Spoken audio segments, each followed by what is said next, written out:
Good morning, everyone. My name is Chaba Mutsialwa. I'm from the Speakers Firm. Welcome and thank you for choosing to join the Empower Entrepreneurs Digital Conversations, the COVID-19 discussion hosted by EmpowerWorks. A special welcome to our keynote speaker, Janine Hills, founder and CEO of Janine Hills Authentic Leadership. We have a broad representation of stakeholders joining us directly via Zoom, and they will post their questions on the chat box. At the end of the keynote, we will respond to as many of the questions posted as possible.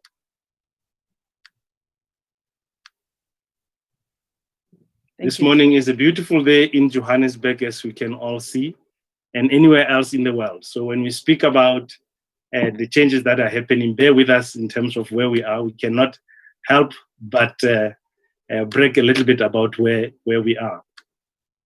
To get a direct invite to the talk tonight at 6 o'clock by Dr. Bandile Masuku, Gauteng Health MEC, please remember to use the WhatsApp number 082 088 5262, or you can visit the EmpowerWorks website, www.empowerworks.co.za, where you can also get additional information about Empower Men, Empower Women, Empower Youth, Speakers Firm, leadership summits, events, and so on that are hosted by EmpowerWorks. We are live on the following EmpowerWorks digital platforms: YouTube, Twitter, Facebook, as well as the website.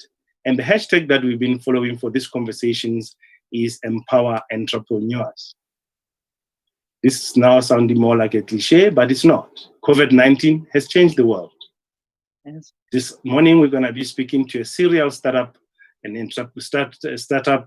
entrepreneur, somebody who has made many companies that were ready to be sold to market, an entrepreneur through and through, and somebody who interacts quite a lot in the corporate sector as well as in many organizations, no matter of their size. As an entrepreneur, perhaps, this is the opportunity to make a big difference now and at the same time make money. What role does sound reputation management and good corporate governance play even during this time? Over to you, Janine Hills, CEO and Janine Hills Authentic Leadership. Looking forward to your insights. Over to you. Thank you, Sashaba. So, morning on as you rightfully said, a fantastic morning in Johannesburg today. And but I think I also really just wanted to start the morning and say, deep respect to Black Lives Matter. I think the funeral last night with George Floyd, those of us that watched, was incredibly moving, and things that we definitely do not want to see repeated in the world going forward. So there's no doubt that what we're seeing around us at the moment, there's a lot of anxiousness, a lot of uncertainty. There's a lot of where to from here, and in fact, in some instances, basic chaos, which is rather unfortunate, very unfortunate. But I think the good thing that's going to most probably come from COVID, and that is we're going to learn most probably as human beings how to be more human in business, in the way we interact with our families, the way we interact with our friends, and the rest of our stakeholders that are important, that lift us up and make us to be successful in whatever we do. So, I think really today is a start off slightly solemnly, because out of respect for the people's lives that have been lost, it's unacceptable. And I think as leaders in this forum that have joined today, first of all, thank you to you. Thank you for taking the time out to join. And I value your feedback afterwards, because we need, as leaders, and each one of us play that role, to know who we are, to know what we stand for, and then lead with integrity in our businesses moving forward. So nothing is going to be the same as it was in the past. And I think we need to start really getting to grips with that pretty quickly. You can see how technology has shifted us quite dramatically. Sachaba and I definitely dressed up for all of you today. I'm sure all of us are used to having our slippers and our pajamas at home, but today we definitely dressed up for you, and makeup and everything. But the key thing is, how do we lead with integrity? So in the middle of the chaos, somebody mentioned to me and took me as a leader many, many years ago and said, Janine, the key thing for you in the chaos, in the vortex of the chaos that is happening around you, find your peace inside the middle of that vortex. Place yourself in the middle of that vortex so that the chaos is around you, but you remain cool, calm, decisive, know where you're going. If you can't project the future, at least know what you're doing today. And I think those are very wise lessons for all of us as entrepreneurs. As entrepreneurs, as serial startups, from my personal point of view, being a founder member of Vodacom, being a founder member and really turning the whole and creating the business with incredible leaders, with eBucks, which was the e-commerce initiative for the First Rand Group, and then really being part of the turnaround of F&B after First Rand bought it. That was a privilege. And then, of course, the next thing, I took time out. And that time out of that year was a very important time. And maybe that's what we've been blessed with during this period of time as entrepreneurs, founders of businesses, or people that own companies and also leading corporates. So I would recommend that during this almost sabbatical, this interim retreat period that we find ourselves in, take this time and use it wisely. Take the time to ask yourself the direction in which you're moving in. Find out the money that you are earning, that you are making. Is it coming from an authentic place? Do you know where that money is coming from? And I think, many a time with me starting a company like Vuma Reputation Management that I did 15 years ago, that I've now just sold to my partners that are now leading it. And I've just now started my own new business in a different field of leadership. The key thing is, do you know what you stand for? Do you know where your money comes from? Have you questioned yourself? Many a time I've had to turn business down. And I mean, as an entrepreneur, all of us know, and you go, sure, are you crazy? Well, it's not clean money. And I'm not prepared to touch blood money. And I'm not prepared to touch under the cover, those brown envelopes. And we get tested. But what is your authenticity and what do you stand for? And yes, we are in desperate times. Trust me, I feel it. I know it. I'm in exactly the same situation. I certainly respect that I have white privilege, and I completely understand that. And my gosh, have I had to go within to really, really look at what that's meant to me and what that's meant to my counterparts living in this country, and how do we play a role, and how do I personally play a role to help disseminate positive outcomes of what we do together. So as leaders, what I'd like to say today, and please ask the questions when those time comes, but when the time comes, but please, what we need to look at is courageous leadership. What do we stand for? So I've just made a couple of notes. What is an authentic leader? What is an authentic leader? I mean, we're never going to be perfect, but we can try our best. And I've said we stand for integrity. We definitely have consistency. So it's consistency with reliability. So you have to be consistent in promoting yourself. You have to be consistent in engaging with your stakeholders. Don't only engage with stakeholders when you need them. That to me it's a particular bugbear that I have, that sometimes I only get a call to say, how are you, Janine? But could you give me this contact? Could you give me? And I think we need to learn to keep our relationships and stakeholders not only when you need people. The same thing with the media, same thing with government. We keep the consistency of those relationships. And if you are consistent, people build trust with you so that you don't only come when you need them. So the other thing is transparency. How transparent can you be as a person in business? What you're going through, what you're experiencing. You don't have to uncover all the dirty washing and all the stuff and the negative stuff that you're going through. But what we can do is we can be transparent in our costing, number one. Explain what your costing is about. I find too often we put our costings together, but we don't take the time to explain our costing and how we've got to it. So the transparency of our costing is important.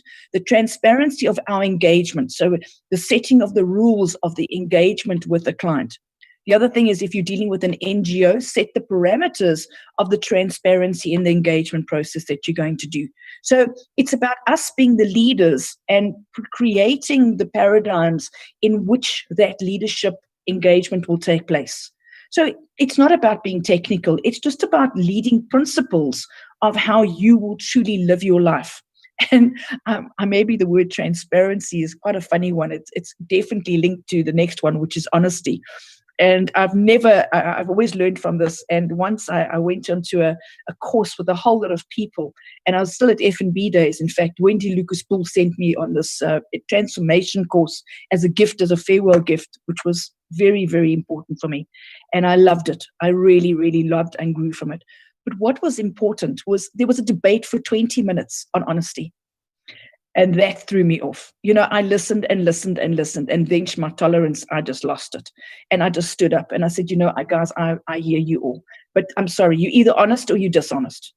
There is no, you can't debate this. All right. So this is where we've got to look at ourselves and say, how do we truly live our lives? Are we going to be honest if somebody comes with a new hairstyle and you don't like it and you hurt them? No, that's not what I'm talking about.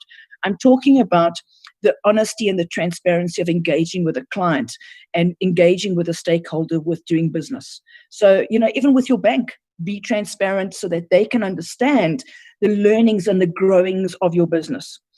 Having come from banking, been in banking for 7 years, it was a very big lesson for me because I learned the discipline and the engagement rules of what the bank expects from us. And they've helped me build my businesses phenomenally. I have a personal banker that guides me on certain things. Even when I did the sale of Vuma Reputation Management now, because I've been in that space for a long time, my bank advised me on a couple of things. We didn't have to go to huge expenses of other advice. I was able to get advice from my banks because they care. They care for the growth of an entrepreneur. So your closeness and your relationship with your banker is very important. And if you haven't got that, I would strongly recommend that they are one of the very important people that you need to have a relationship. Why? Because if you win a tender and you win contracts, we need that cash flow. We all know that cash flow is king. So that cash flow needs to be managed. But as soon as we have that cash flow, we need to explain how we're going to manage that cash flow with our bank. And I really cry out to people, when we manage that business, I've started a new business now, and all I've done is pull in the belt. I mean, even yesterday, I had Discovery Vitality phone me. Why are you canceling your 280 Rand? I said, because at the moment, I'm just putting things on hold. I've also put my DSTV on hold. I'm paying for my dad's. I'll pay for the family. But right now, I need to just pull my own belt in. So just for a period of time. So I think it's about being wise, letting the banks also know how we're being wise and we're not being reckless with that money. Because often when we haven't seen money for a long time, and it's hard, and then you want to go out and buy a new car. It's nice. That nice smell of that new leather is just amazing, and we love it. But the risk is far too great. So we need to be wise during this period of time. And so our relationships are crucial. So honesty and, of course, reliability. The reliability is when people need you, you need to be there. And so you might decide you work an 8-to-5 job. As an entrepreneur, we know this is a 7 days a week. The holidays come when, and you're going to get the call. So we need to be reliable. We need to put those boundaries in place, but the same thing, when people need you, you need to be there. And if that means working through the night and working through the morning, well, if you do what it takes and make sure you've included that in your costing. So the key thing from me is saying we've got to develop ourselves as authentic leader. We are the leaders. We are the leaders for the future. And what do we do? The next thing it leads into is, how do we become courageous? So we need to read. We need to understand current affairs. We need to understand the sensitivities of the market. We need to understand what is happening in our lounges. We need to understand the policies that are being made, the issues that are being spoken on the table. So when you walk into a client or when you're engaging with stakeholders, you're able to hold a conversation. It's not always your opinion. It's about holding a conversation and then being able to weave in your opportunity. And I'll give you an example. So I made a couple of calls. All I've done during this period is keep my relationships going with my stakeholders. So I phoned 2 people the other day. I messaged them, and I know them very well. And I said, a couple of years ago, we had a dinner, and in fact, business came from it. But I'd like to suggest we can't meet for dinner. Why don't we have a drinks? So 2 of them, very, very senior leaders in organizations, we decided quickly. It was a Wednesday night, 5:00, we quickly dialed in. We had a lovely Zoom catch up. We checked who had a glass of wine in front of them, and we had a very healthy discussion. But I took the opportunity to check on how they were, first of all. How are you feeling? How are you doing? How are you managing? How are you as a leader managing, teaching the school kids and managing your own family and looking after your husband? But at the same time, I got the opportunity to talk, okay, guys, do you want to know about my new leadership company? So utilize these engagements to position your company. So positioning yourself on a regular basis spreads that word. It helps people know what you're doing.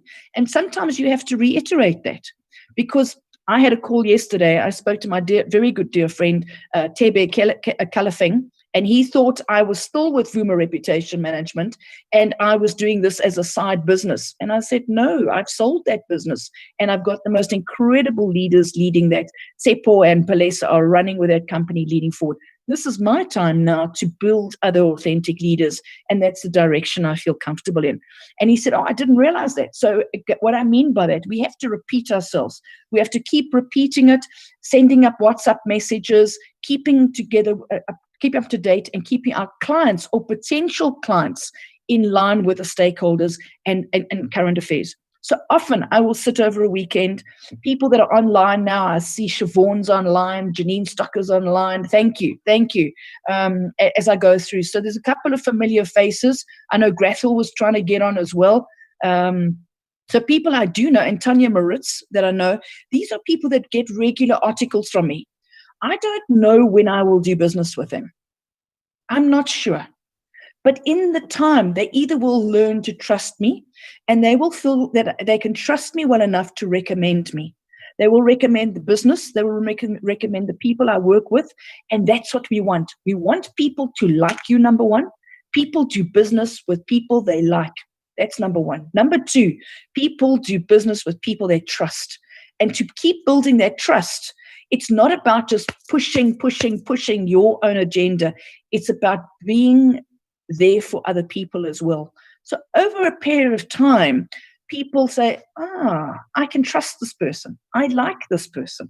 They're consistent with their behavior. They keep in contact with me. Even when I'm down, they check up on me. And when I have a celebration, they celebrate with me. And this is why you need to keep a close watch on your own important stakeholders. So celebrate when they get a new position. Celebrate when, for example, they get married. Celebrate there's a newborn baby. Celebrate because you are part of their lives and part of their journey. It shows that you've taken the time to care. And this is what entrepreneurs need to do. So I call this tactic almost like a hunter-gatherer mentality.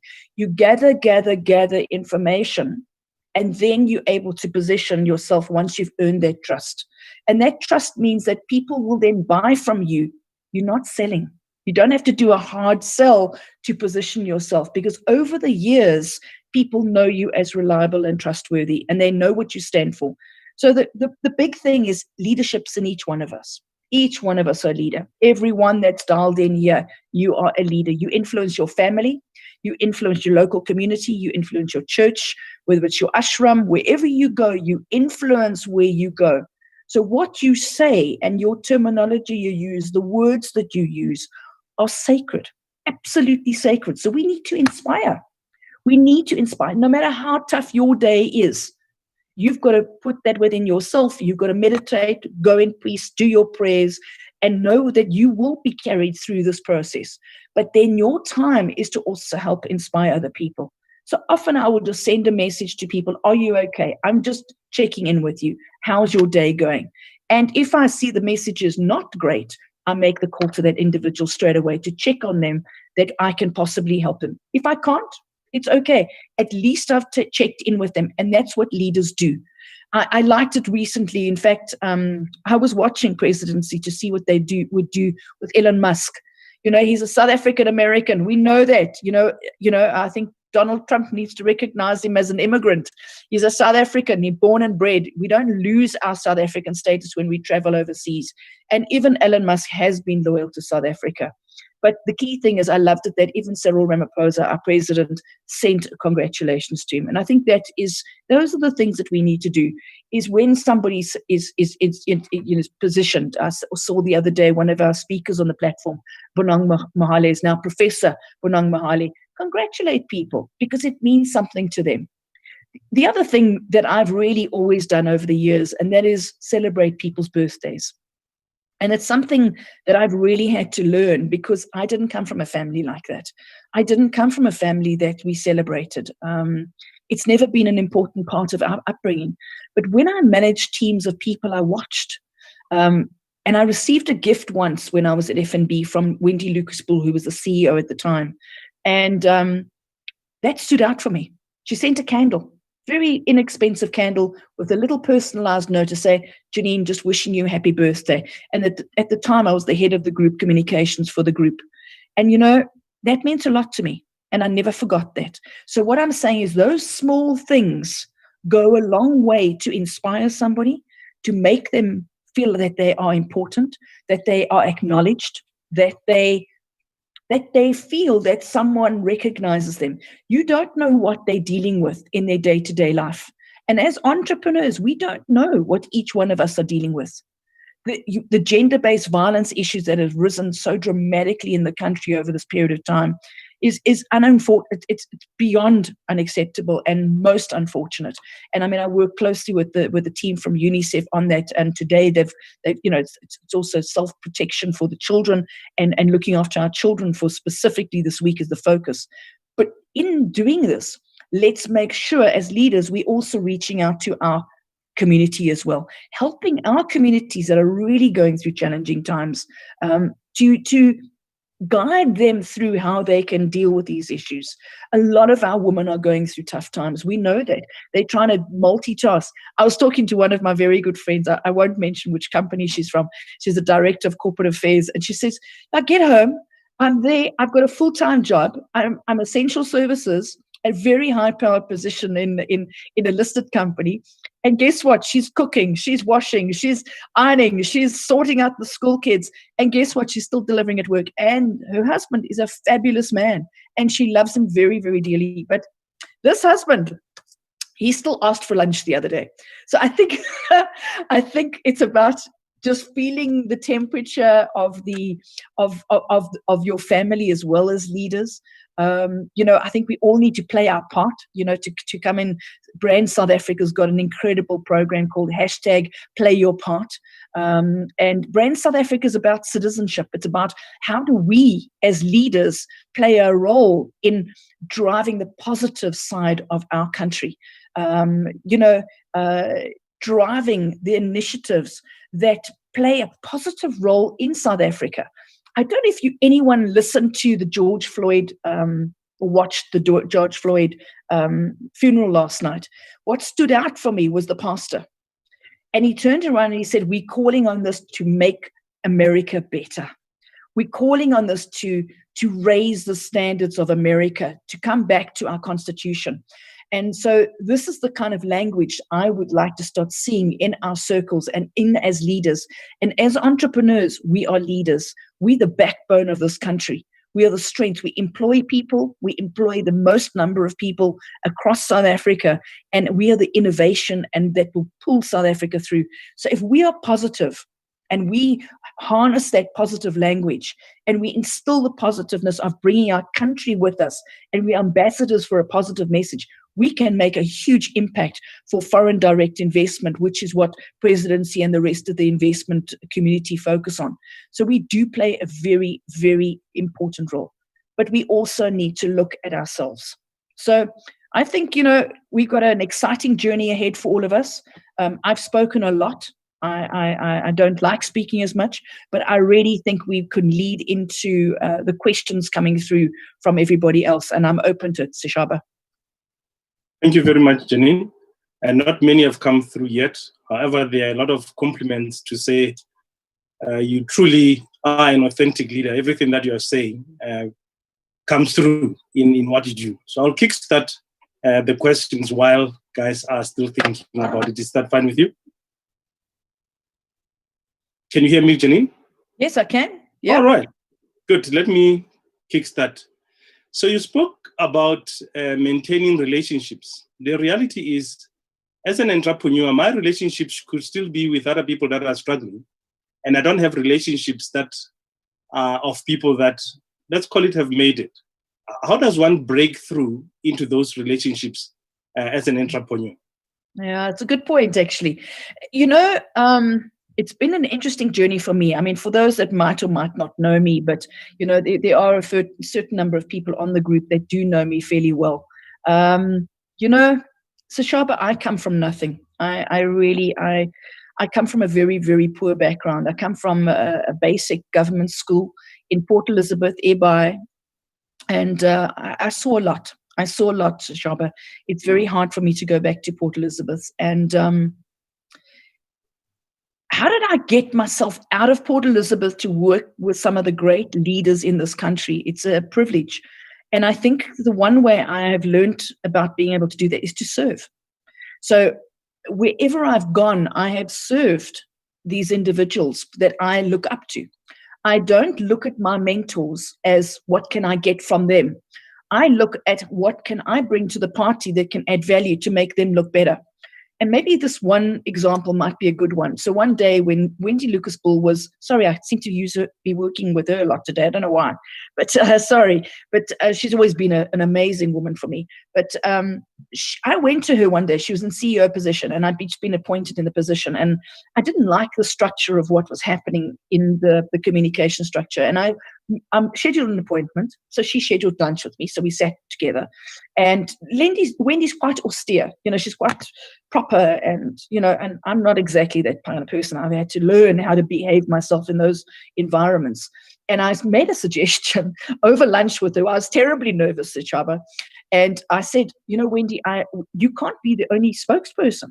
I have an issue with it because, yes, but Janine, we have to control. We're rebuilding. We're doing this. I said, but let me show you something. I've just pulled a whole lot of research, and we've got ABSA, we've got Standard Bank, we've got all the other banks out there, and they're eating the communications alive. We've got only R1 million of exposure. They're getting 10 million rands of exposure.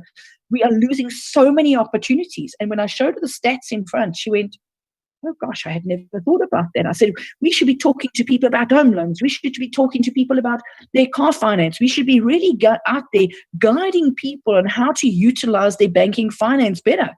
She just had never thought about it.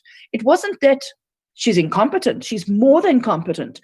But that sector, I brought my area of expertise in. She said, I'm going to trust you. I'm going to give you 5 people. She said, and you dare not mess up. I'm going to give you 5 people that you will work with, and I will trust you with those 5 people. And slowly but surely, those 5 people, Sashaba, I was able to work. They were Michael Jordan, and I then worked with Michael at eBucks. See, so slowly but surely, you become to be included in a network because they trust. And when people trust you and you serve, and maybe this is another good one. If Dr. Anna Mochokom, for those who might not know her, but she's an amazing entrepreneur herself. Dr. Anna was the president of IWF. It was my first encounter with these very powerful women, 126 of the most powerful women in this country. And I'm part of that network, Sashaba. And it's a privilege, a real privilege. But how I got involved in it, Totsi Mamela Kambula recommended me. And I mean, today we know who Totsi is. She's heading up SASA. And she recommended, and I was approved. And then Dr. Anna was doing a talk. And I noticed that she was doing a talk, but I didn't like the direction in which she was going. So I went up to her privately, not to embarrass her.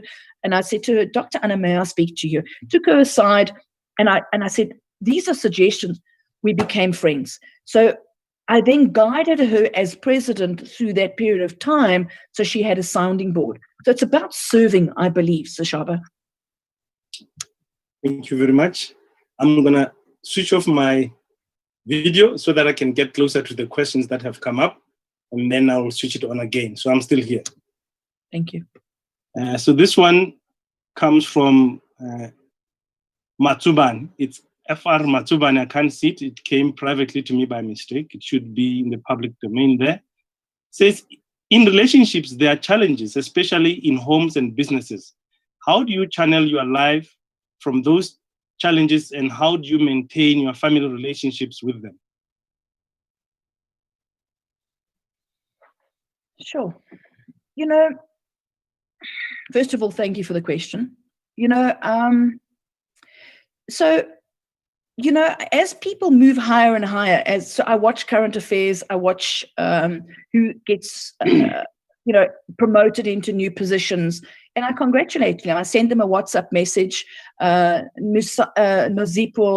Damsane just got promoted into being the new CEO of Transnet Rail last week, and I sent her a WhatsApp. I promoted it then on the IWFSA WhatsApp group, which is what we've got. So we reach out to her.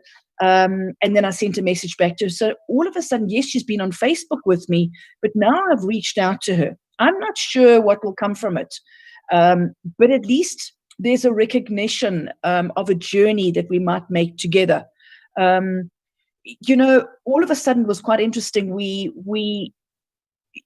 It's about also connections, working and doing things together. So during COVID now, one of our IWF members who I get on very well is Dr. Namondi Mabuya. She reached out on Facebook and she said, I really feel for our hospital workers. I want to do something for our hospital workers during this time. So I put my hand up and I said, well, let's do something. The next minute, Charlotte McQuena came in and Grathel Matoa also put in and said, I want to do something. So we, as leaders, then started to put something together as a charity organization to help support our hospitals. To date, we've reached 11 hospitals, and by this weekend, we would have reached another 3 hospitals to help them. But what that did was leaders coming together who trust, who have honesty, integrity. We're the like-minded people. We didn't ride off the back of someone else's brand. We created our own little circle. But the key thing was to serve our community. We don't know where that's going to go. But what I can say with everybody is I've strengthened my relationship with Dr. Namondi. I've strengthened my trust and relationship with Charlotte. Now these, and Grathel and I have always had a good relationship. So these are phenomenal depths of relationship. So you take it from one end and you mine it all the way through. And it's the consistency of working together. And what it makes it easier that when I launch my new company now, I can actually pick up the phone and I can pick up the phone to Charlotte and say, Charlotte, may I just talk you through what I'm doing on my business and what advice would you give, or would you also share it with your networks? So that's what I mean by the consistency of keeping those relationships alive. Have I answered your question correctly? I have no idea, but I loved your answer. I do love you, Sashaba. Here's one for me. Because it's related to the very first one that I opened up about, to say, within our network, is that network adding to our net worth? Unfortunately, that net worth, we normally looked at it only on monetary dimensions. How do I work through my network without hurting anybody's feelings, but really weed out people that are not necessarily adding to my net worth, not in monetary terms, but holistically? So I think it's also about entrepreneurs. We need to understand our buying cycle. So when people buy from us, they take quite a while. I spoke to a young entrepreneur just yesterday, a lovely lady of color who's opened her own business, who's in marketing, and she was so excited. She's just signed her first corporate, and she was so excited. And it's been a 2-year buying cycle. And she said to me, Janine, does it take this long? And I said, yes, it takes this long. So it's the consistency again. Remember, go back to the integrity, the consistency, the transparency, the honesty, and the reliability. So once people know that they can trust you, they might have a marketing director in at that time that doesn't like you, doesn't believe in your vision. That person will move on. And all of a sudden, the CEO will remember and make the call and come back to you and ask for a costing and ask for a quotation, and you do the business then. So I think there's 2 things here. One is to keep the consistency. The other thing is don't waste energy on people, and please forgive me that this doesn't come out incorrectly. Don't waste energy on people that are not in your fishing bowl at that moment. that fishing bowl might change. So I liken it to, coming from the coast. I used to go fishing as a kid. I mean, if you can believe that. But we that's how we survived. Actually, I fished, and I used to sell the fish to survive. That was my pocket money. That was how I, as a kid, grew up. And I've been an entrepreneur since 13. And in selling the fish, what happened was I learned to engage with people at different levels of society. But you must learn you can't go and sell the fish at a person that doesn't eat fish and they only eat meat. So know your stakeholder well. Ask them questions. And maybe they're not ready to hear from you now. Maybe it's not the right timing. And you can't force a river. So you have to allow that river to come to you when the timing is right.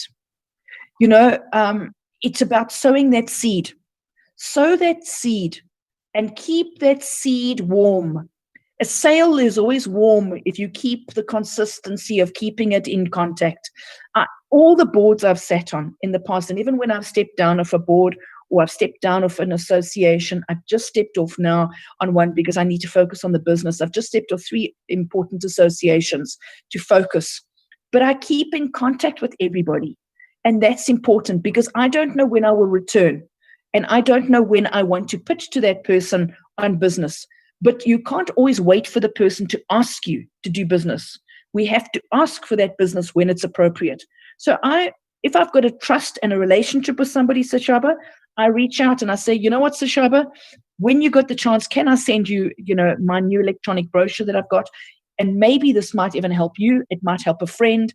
Would you mind just sharing it? That's all I'm asking.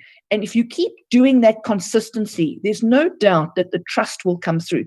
And the big thing is then to turn around that costing quickly when that comes to you.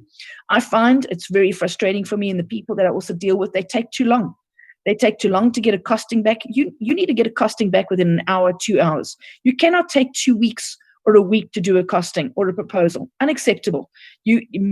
Max, it's a detailed proposal, a day. And because the warmth of that sale only stays for a period of time, because people are so distracted with other things. Our attention span is short, so we need to move fast. We need to follow up. And then if you're in a tender or if you're in costing line for something, you follow up. You follow up respectfully. You follow up in a dignified manner, purely just inquiring how far it is in the process. You just don't get to the stage of harassing. Thank you very much. There are a couple of questions. So we're going to need to start moving to sound bites so that we can go through all of them. There are a lot of compliments that have come through to you personally. I'll read those after I've gone through the questions. Let me start with Mesh. Mulauti says, what should company owner be expected to do to help their employees and brand during COVID-19 crisis? What can we do to enhance our capability to work well during the COVID-19 crisis? So thank you, Mesh. I see there on the comment there. Mesh, what I can say is we need to be wise. We need to be wise with compassion. So compassionate to the pain and the sensitivity and the challenges that our employees are going through, which we're going through ourselves. So as a leader, we need to be wise. And yes, we're going to feel the brunt. And yes, it is lonely.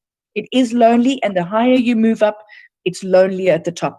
So we've got to be compassionate and understanding for your employees. Get as much support financially you can for your employees. Support them as much as you can through that process. But then you also let them know when that end is. So if you have to retrench people, do it with dignity and speak them through it.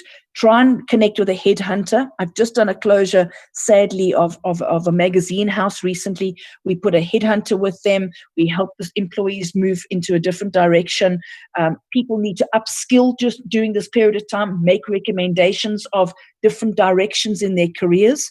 The other thing is what we need to do is downsize to fit what we can do. In the meantime, you can rebuild. If you need to get out of a lease, get out of a lease. If you need to work from home, work from home. Tighten that belt as fast as you can. But whatever you do, talk people through the process in a humane way. And again, I come back to being honest with them, being transparent with them, and do everything in the power to help them through the journey that they are physically going through, even bringing in a counselor if that's something that you need to do. I've always had that in my companies where I've connected with, like with ICAS or whatever, that they can talk to a counselor, whether they've got financial problems, they've got home issues, but make sure that you bring that in and be humane in the way you deal with your employees. Thank you so much. And I would just want to say to everybody, I will read the compliments more towards the end. This one comes as Efar Matsuban, and was quite comfortable with the question that you answered earlier. Okay, good. So the next one is, as a businesswoman, how do you influence other entrepreneurs to assist schools, especially rural communities, during this time of COVID-19, since the unions are moving from pillar to post on the issue of reopening of the schools? Sure. That's it's a big question. Interesting enough, I'm actually dealing with a school at the moment, and it's not easy. It's not easy. I think this is where the body governing bodies and also the boards on the private schools need to really help and guide and strengthen the management team, the staff, the employees, and the headmaster or headmistress. They need to make sure. I'm finding, and I've had a lot of experience in the schools, but the key thing is I find that you can't just leave everything to the headmaster or the principal. We have to make sure that they've got the support that's necessary and also the skills to upskill them through this. It's like a bit of a traumatic period because people don't know. So the teachers and the leaders inside those schools also need to be upskilled. So where you can, so say you've got a school close by or you know people, as a parent, get more involved. Even donate some of your time to come and talk to the teachers to help inspire the teachers because they're just as confused as everybody out there and no one's taking care of them to help inspire our children. And my concern is if we're not looking after the teachers to inspire them, how are they going to inspire our children? And our children, words play a tremendous role in the damaging or the inspirational side of our children. I'm sure everybody on this, we can talk about the damage the teachers have made, done to us when we were at school. I mean, I've been told how many times I was stupid. I would never amount to much. I was definitely expected to be barefoot and pregnant in the kitchen. That was it. So we all know this, but how do we overcome that? And I think we're at a time now where we really, as a society, need to reach out to our schools, share and impart, and maybe that can be part of your CSI, your corporate social investment, helping our schools and our teachers develop personally so they can inspire our young ones moving forward. Thank you very much. The next one is from Mesh. Mesh says, what is the way forward for leaders and managers in cultivating solutions in building capabilities that meet consumers or stakeholders in the shared context? I don't really understand that question. I kind of understand it. I've covered a lot of that, but I don't want to repeat. So can we just embellish a little bit more on that? Mesh, if you can just expand on the question while we move to the next one so that we remain true to you. Yeah. This one comes from me. Let me see if there's another question. Yeah. This one comes from me. Okay. You spoke about, when I speak, let me put myself on. Good. Yes, I like to see your eyes. Yeah. Yes. You spoke about being authentic. Yeah. And a lot of stuff that is called, say, ego drives a lot of people, gives them energy, gives them the wind underneath their sails. Yeah. But ego is seen in a very negative way, maybe rightly or not so. I just want to hear your view on to what extent does my ego drive me, and is that sustainable? And what's your view? Being authentic, but at the same time, when I'm authentic and it is my ego that drives me, it's looked in a negative way. It's a very, very good question. In fact, from a spiritual point of view, it's a very important part because we all are here to manage our egos.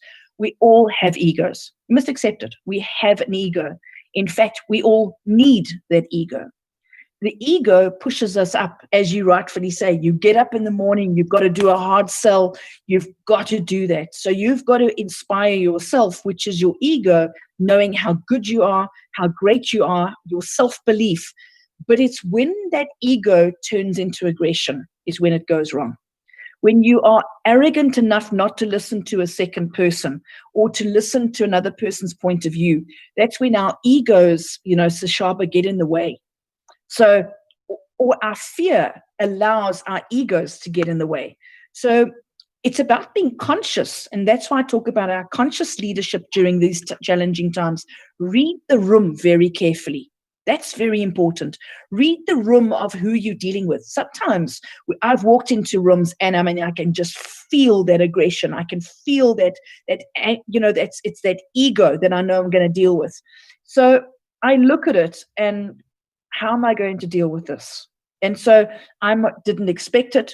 I look at myself and I get called names like girly. And I mean, you cannot actually believe that's how people degrade you. And that's ego. All right. So what they do to you is they try and dumb you down. That's the big thing, very fast, because they're fearful themselves. When we touch on subjects that will anger people, it will bring out the ego. So I think we're all learning. None of us are ever going to be perfect. If we were perfect, we wouldn't be here. But the key thing is, how do we ring fence our ego, utilize it at the right time when we need to inspire ourselves to get up on a stage, inspire other people, believe in yourself, know who you are. Remember what I started in the beginning. Know who you are. And then you will come forth in an honest, true, authentic manner that will carry you through. I'm going to need to do my video again so that I can get closer to the screen. All right, let me take this one. I think at this point, let me quickly read the questions, the compliments. But while I read the compliments, my question is going to be this to you after I read the compliment. People in our network, let's call them very close, maybe they're friends, maybe they're family members, are afraid to do business with us as entrepreneurs because it could be seen as conflict of interest. It could be seen as nepotism. It could be seen as doing favors. And as a result, there's always that tension to say, how do I leverage the network that I have? And where do I start without further down the line being accused of nepotism or all the things that go with it? How does one strike the balance? Think about that one as I read some of the compliments that I said I'll read towards the end. Siobhan Ryan said, I'll never miss an opportunity where possible to listen to you, Janine. You are everything you are talking about. Trustworthy, authentic, courageous, wise, and reliable. Thank you for all you do. That is from Siobhan. And then Tulisile, thank you, Janine. You do not only talk about these issues, but you practice them. And Mashubane was saying, thank you, Janine. I hope you do help through your experience to grow the youth and the community. And then Yamkela Njungolo says, Janine, I have fallen in love with your leadership traits. We'd love to connect offline, XX, if you can pretty much give us contact details or maybe a website where Yamkela can connect. And Masa says, an amazing session, loving it. And then, yeah, Siobhan comes back again, says 100% we need to introduce what we spoke about to schools. Khomotso Mokhale says, Janine, I've watched you serve selflessly over the years. One thing you taught me was to genuinely build relationships and never to give my power away ever again. Yeah. I'm grateful I met you and got to work with you during these years at IWFSA. And Franz Modisi says, thank you very much for a present session. And then Gareth Mutau says, Janine, thank you so much for always being authentic as a person, as a leader, reaching out at the most appropriate time. Thank you, sir. Mesh did not expand on that question that we wanted Mesh to expand. It says, I want to thank you for your insightful presentation. You are indeed doing a wonderful service. At this point, maybe let's go back to the question that I asked you before Sure. I continue. Sure. So it's a very good question, and it's a sensitive one, because I find interesting. Because you have a good network, and that network begins to trust you. Sometimes I find, and as an entrepreneur, I found this particularly. It was interesting when I left First National Bank and the First Rand Group, and I took that year out. And when I made a decision a year later to launch Vuma Reputation Management and be the first reputation management company in South Africa and Africa, and in fact around the world, because it wasn't, everyone was doing online, but nobody had really built a reputation management company and positioned what it actually is. It's not PR, and it's not crisis management. It really is about building companies and healing companies from the inside out.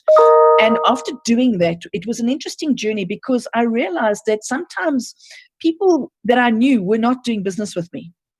And initially, so for the first journey, I would say the first year to 2 years, I had to get that network out. I started doing business with a lot of people that knew of me, but they knew of, but I went to, that's when you're having to do the hard, you're having to pitch and meet. So, I mean, to be honest with you, as an entrepreneur growing that business, I would do between 6 and 8 meetings a day.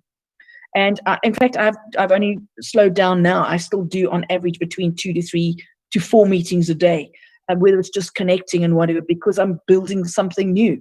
So it is about that consistency. The other thing is realizing that sometimes your closest people are not, that it is awkward for them. So the corporate governance has gone to such an extreme. The red tape has gone to such an extreme that everybody's in fear. So our corruption and the corruption issues around our country have really damaged us, because it's hurt us not only as a country from a reputation point of view. It's the perceptions that we're one of the most corrupt countries in the world is unacceptable, which we're not. But certain pockets, unfortunately, have created that. So the perception is stuck with all of us. So I'm saying, as leaders, make sure people know that we don't do that. That's the first thing.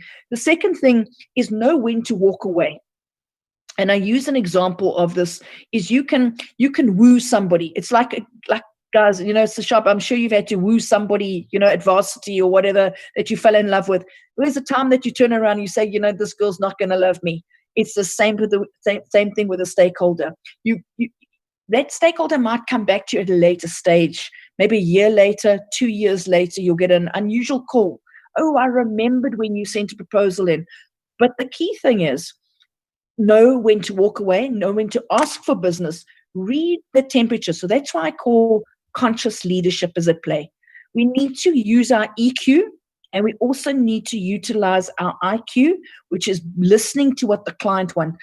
So often I find we're selling to people.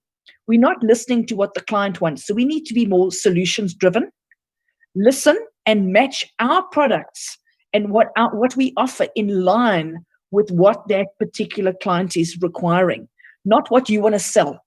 By selling, you aren't going to close a deal, and you're not going to be heard. And I've heard this many a time. People have ended contracts with people, and in my own company, with my own leaders, when they've got frustrated because the leaders are not listening to what the client wants. So we need to learn to listen more and be able to match with solutions better. Thank you very much. Yamkela is going to be leaving quick soon, and would like to know how can they get hold of you? So I can't make whether it's he, she, so I don't want to be wrong. Oh. How can Yamkela get hold of you? Thank you. Yamkela, would you mind if you send an email on Janine, Janine, Janine at JanineHills.com. So same, Janine, Janine, Hills, HILLS, like mountains, hills.com. Just drop me an email. And today is a little bit busy. I'm in the middle of a crisis, but forgive me. As I will definitely reply to your emails. I certainly do not ignore any emails. I will reply to you with a grace of pleasure. And thank you for requesting. Cool. I'm going to hide myself because there's a long question that's coming up, and then I'll immediately unhide myself again.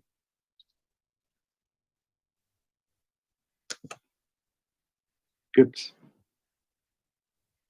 So this one is from Matsepom CV, says, thank you for a very authentic and a very helpful presentation.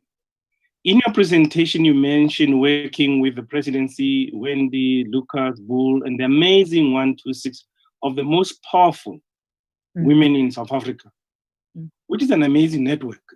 Apologies. Before you got into this privileged network, how did you position yourself so that you can get access to these people in order to be able to build strong relationships with them? She asked it, I didn't. Yeah, no, listen, these are very good questions. It's not luck. That's, people say, oh, being in the right place at the right time. It takes, again, I think I've stressed it quite a lot, is the consistency of building. The person that nominated me, it was interesting, 13 years ago into the IWF, I didn't really know about the International Women's Forum. And it's an international body and an American body. So I'm not really one for groups, to be very honest with you. I'm not a groupie kind of person at all. So I listened and I thought, okay. And Totsi Mamela put me forward at the time. And her and I had worked together at F&B. And I'd media trained her. So she'd never forgotten the impact that it helped her from a media training point of view. So in that process, I noticed a journey that I needed to help and serve. So I put my credentials forward, and I actually was rejected. I was rejected. And I was a little bit upset, of course. And but I thought, okay, well, that's part of rejection, and it's fine. A year later, I was called for again. So what I'm saying is sometimes we have to deal with rejection, and we have to also understand that we need to know our place. The time will come when leaders will recognize you as being part of them. And when I was invited into it, I then took a role of serving and giving back. And I've done that now for 13 years. And now being on the board, working with everybody in the board. We now have Irene Chandley as the president, Nolita Fakuda as the deputy president. Phenomenal work that's been done.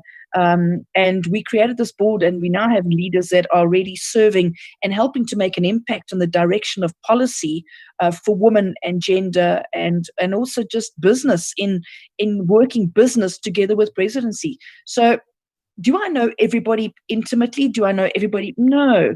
But do I make a call to people every now and again to get to know them, to ask them, to go out of their way? I think, yes, I do. And I want to know the people that I'm in that association with. So it's the effort. You have to put the effort in, if you don't mind. Thank you very much. We are left with 2 minutes. And I want to make sure that we finish on time, because everybody has to jump on to the next one. Let me just read what Mesh said as a follow-up. The typical COVID-19 conversation for business today is about online collaboration, webinars, one-on-one, and one-to-many meetings. However, I believe this tactical conversations miss a critical component of intelligence for leaders. That's of one's corporate values and mission. That's the point that Mesh was making. We have literally 30 seconds for you to I know you've already lifted us up as we move into the weekend, and that compliments come to say 30 seconds, lift us up into the weekend. Mesh, thank you. And I'm happy to engage with Mesh after this as well. I think in closing, let's be courageous. Let's be courageous with our voices. Let's understand the power that we yield a tremendous amount of power. This doesn't mean about being an activist. That doesn't mean about, causing chaos. This means about utilizing your power to be heard, to make the world a better place, to help our communities heal, to help our corporates manage effectively and be proper in the way that they engage. If you're not being treated correctly, let that be heard. Make sure that people understand the way you want to be engaged with. And if you're not happy with the way you're being treated by a client, walk away. Be courageous enough to stand on your 2 feet and believe in what you are. If people treat you badly, you're creating an environment that you encourage people to treat you badly with. And that's unacceptable. And I've walked away from many situations like that. So in doing that, what I'd like to say is behave in the way that you want to see the world change. I'm not perfect. Trust me, I've made many mistakes. I've had to learn how to control my irritation. When I get irritated with things, I've had to learn to control when I get upset about things emotionally. I've had to learn to guide myself and people around me. But the key thing is, if we look towards positivity and we have our strong faith, our faith is what's also going to pull us through these challenging times. And I thank you for all of you, because I know that every one of you want to inspire to greatness. Now believe in that greatness and know that you have that greatness within you. Thank you very much, Janine, for availing yourself to share your wisdom as well as your wise words with the compassion that you did. And a big thank you for everyone that joined us via Zoom, as well as all those joined us via all Empowered digital platforms, to be part of the conversation this evening with Dr. Bandile Masuku, Gauteng Health MEC. Please send your details to WhatsApp number 082 088 5262. Lovely, lovely morning. Thank you very much, Janine, and everybody. Have a good day, and bye-bye. Thank you.